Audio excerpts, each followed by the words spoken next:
On crowdfunding sites such as Kickstarter and IndieGoGo, it's quite easy to spot what sort of person is running a campaign. Is it an excited individual who's done their homework and created something truly special and relatable to them, whether that be a book, a game, an album, device, or whatever that they have personally come up with and that they are passionate about? Or is it the businessman that sees the potential of making loads of money and simply just designs something with no prior knowledge or experience in that field? Because Kickstarter and IndieGoGo are the perfect get-rich-quick websites. Obviously, today I plan to look at the latter. In fact, I plan to look at an IndieGoGo project that was designed by an individual who simply saw nothing but green. Unfortunately for him, his inspiration was the Coolest Cooler. Sure, at the time, the Coolest Cooler wasn't exactly the hot mess that everybody now knows that it is. If you don't know what happened to one of the biggest Kickstarter flops ever, there'll be a link above for you. Regardless, let's just say that these were not the footsteps that you should be following in. I saw the Coolest Cooler and I'm thinking, Jesus, if people are going to give 14 million to a cooler, for crying out loud, that they only use every weekend maybe, then what do they need? They need a backpack. Everybody uses backpacks. I never in my wildest dreams thought I'd get $800,000 and have the FTC breathing down my neck calling me a lying, cheating scumbag thief. But that's exactly what happened. Doug Monahan, a guy with a dream to make, well, whatever. Who cares, just as long as it makes him money, that is. And today we're going to look at how this guy's campaign ended up becoming a huge mess. And as he stated himself, it got so bad that the FTC were forced to get involved. This is the terrible IndieGoGo and Kickstarter iBackpack scandal. Welcome to Slope's Game Room.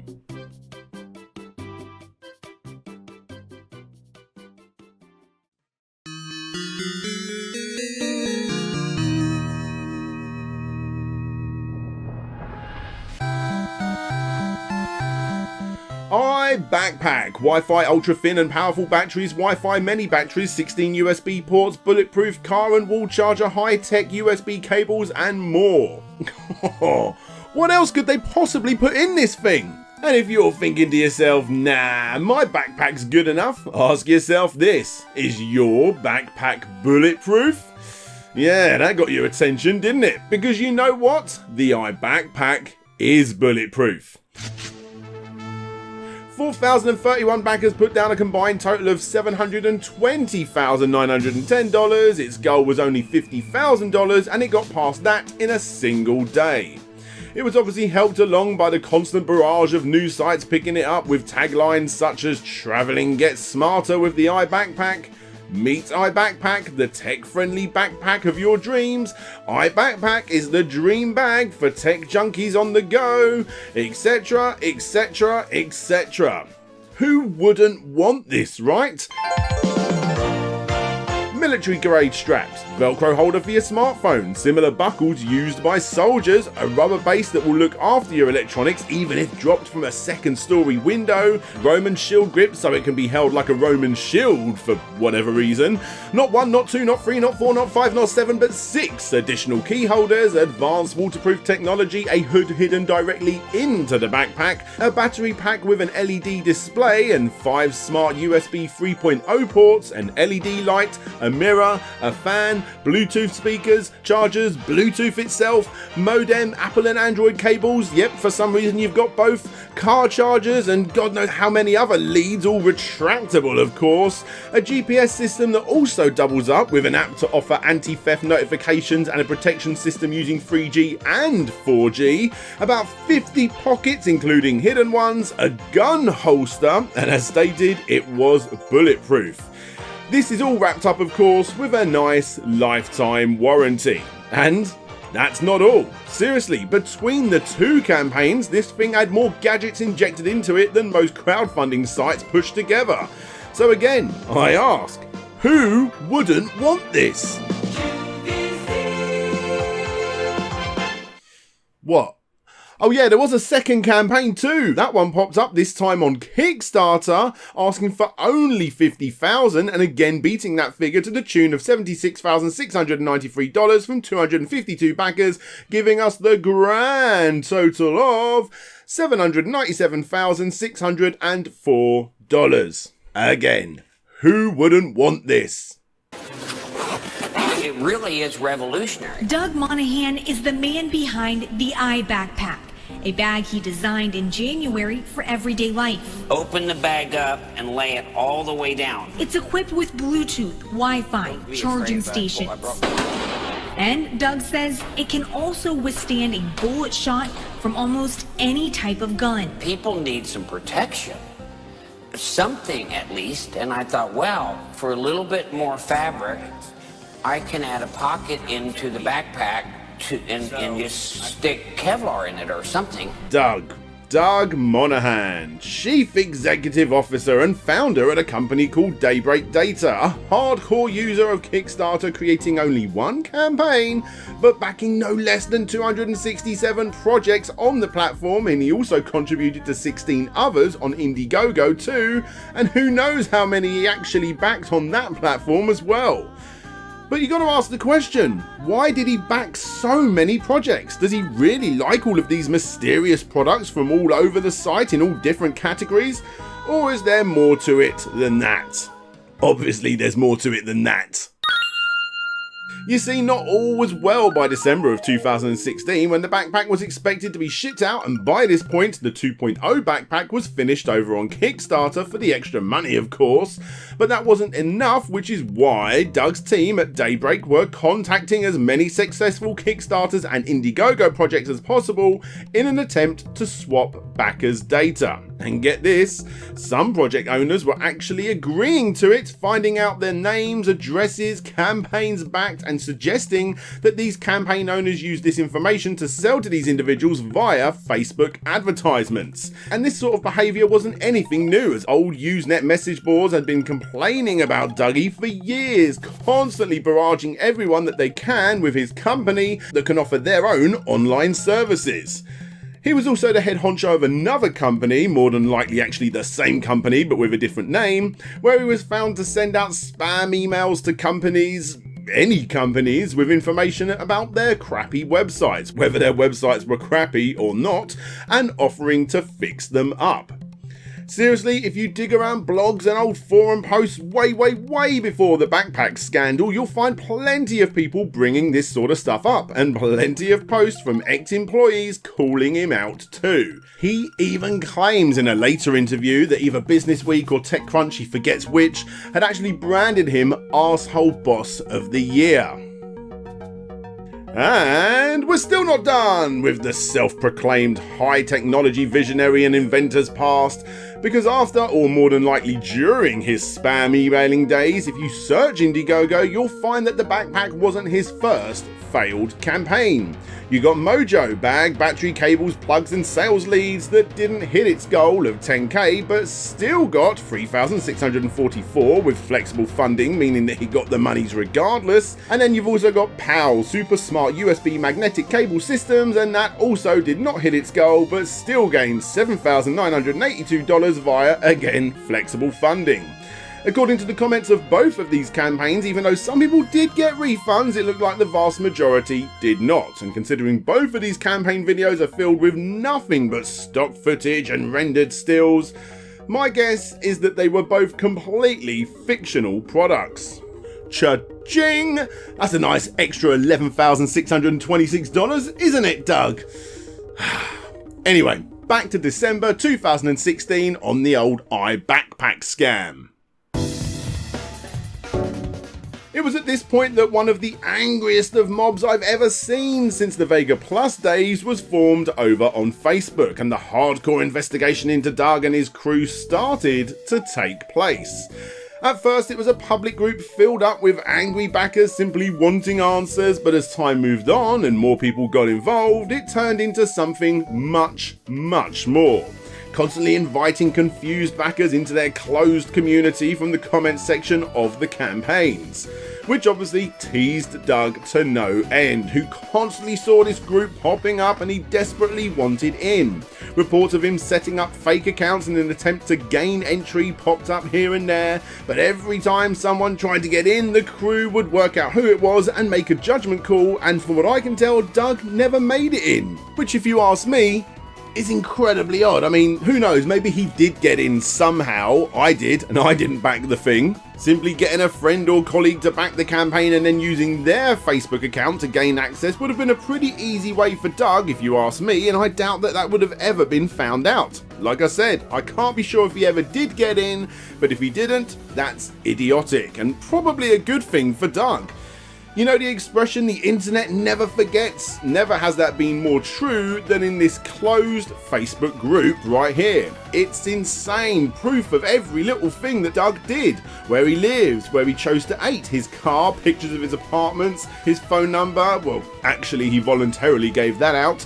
Old friends and even people claiming to be on the inside were also jumping in to speak out against Doug. Endless amounts of posts suggesting that people spam talk shows, radio shows, IndieGoGo and Kickstarter themselves. You got recorded phone calls, Skype messages. Seriously, the amount of evidence and angry mobbing against this one guy was insanely high, and it was all being collected behind this Facebook wall. Now obviously I'm not showing off anything in this group, as stated I was a member myself, but my reasoning for joining was to create the video that you're watching right here, and to make sure I was not only getting my facts straight, but to also get the juicy details that were in here by talking to the members of the community. It's all pretty important that I don't randomly start spilling information that these people had spent years collecting, nor do I want to do any of this. But guys, what I will say is, even though I don't agree with anything that Doug done on these particular campaigns, I'm very glad I'm no longer a member of that group. The amount of evidence and stuff that they managed to pull up, it bordered on harassment, in all honesty. Again, when I joined, I explained who I was and why I was here on the Facebook group's questionnaire, and was granted access to all of this information, where I saw the hundreds of posts by backers suggesting that this news site is contacted, and this newsroom is contacted, and this talk show is contacted. Seriously guys, the amount of requests to get the word out there all about Doug, there was hundreds of them. Even the group's own description reads: purpose: to expose the iBackpack fraud, expose Doug, or whatever his real name is, and get our hard-earned money back from this campaign. Now obviously, I can't help with getting this money back. This whole story is over, as you will soon see. I was in the group for the same reason other reporters were in this group too, to get my facts straight directly from the victims of this campaign. Sadly, after posting for help, a certain admin of the group didn't want the video made anymore, and by the way, that's the same person that accepted my invitation to do so in the first place, by the way.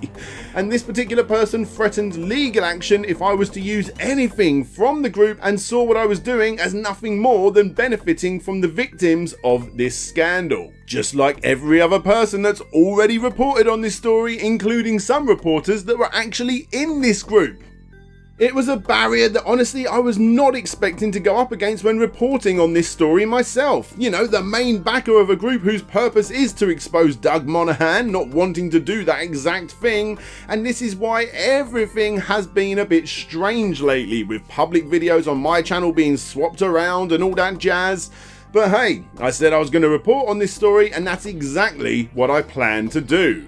Obviously, I will not be sharing anything from this group as per the admin's request, which was a very heated conversation by the way, including editing the group rules mid-conversation, and after I got booted out. It makes me think he didn't want something leaked. Who knows? Regardless, you can find sources to everything that I'm talking about down in the description, and none of them will go back to that group. It's okay. Anyway, enough of all that Facebook drama. Let's get back to Doug. A very agitated Doug by this point, I'll have you know, which obviously spurred on his haters even more. He had little patience for people that didn't see things his way, which is why he had a whole team of people answering backers who had put their name down as beta testers of these bags. However, from time to time, he would give a very sarcastic response himself publicly, especially when people started working out that all of the batteries, leads and fans and God knows whatever else, including the bag itself, were all off-the-shelf products that simply had the iBackpack branding on them. Now sadly, all of these comments, from what I can tell, have been deleted over in the IndieGoGo comment section. I actually did Control F searching for them myself, and they're no longer there, so someone has definitely deleted them. I've seen them myself over in that Facebook group, but obviously I can't show them to you. Let's just say he was a very, very angry man. Anyway, angry backers waiting for the backpack full of off-the-shelf products wasn't the only thing that was going wrong by the end of 2016, as any Samsung Galaxy S7 user would tell you.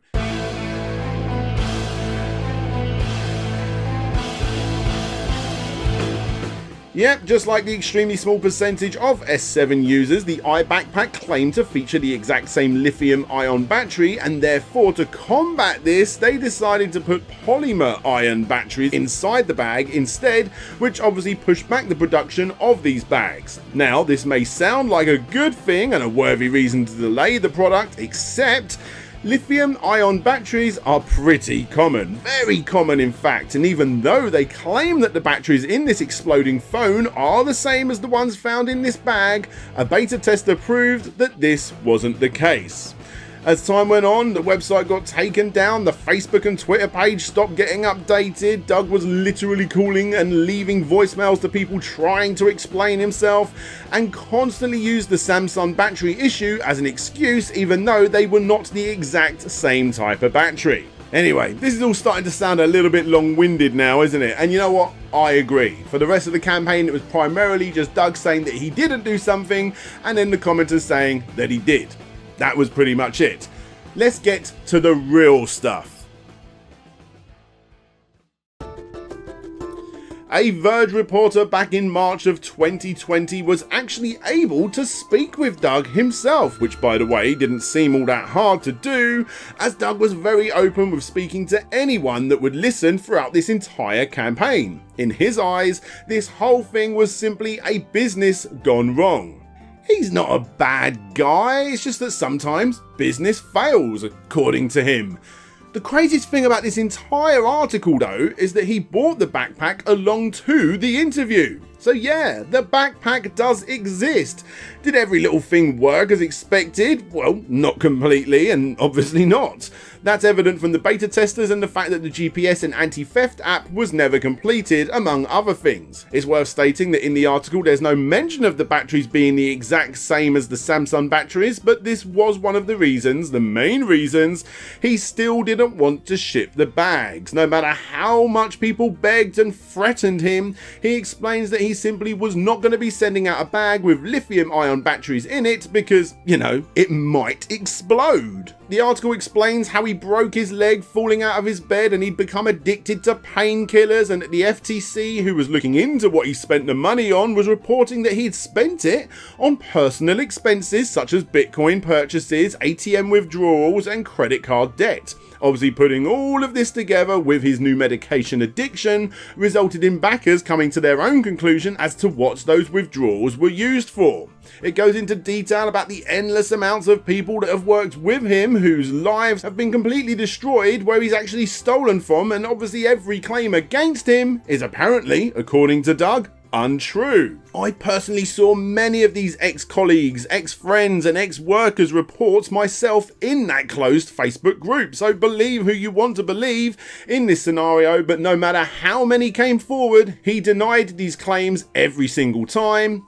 It's just business. He's just a bloodsucker. He's a very vile human being. I'm sure we weren't the first, and I know we won't be the last. It's really sad. It was such a bad time for my family. I want to put it in the past. He literally bled my family dry, said one ex-worker.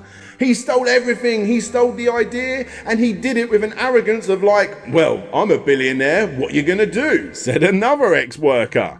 And these horrific claims against him are just the tip of the iceberg, which again you can read yourself down below in the Verge article, and I highly suggest you do. Anyway, this brings us up to the final chapter of this whole crowdfunded mess, where Doug has now finally settled with the FTC, and that result, well, it isn't all that great for anyone involved. Doug can no longer use crowdfunding websites.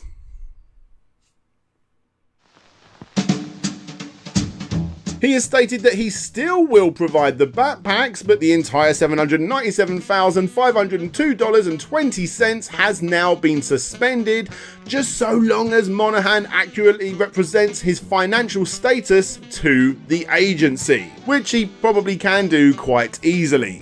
In my opinion, this whole mess was simply unavoidable. I have no doubt that the intentions were here in the first place, but just like 95% of my other failures that I've talked about in the past, endless bumps in the road, including not asking for enough in the beginning, resulted in the second campaign to ever settle with the FTC. An absolute mess of a campaign, as I'm sure you'll all agree, and one that I'm certain any crowdfunding entrepreneur can learn from. If you are approached to do business with this guy, don't.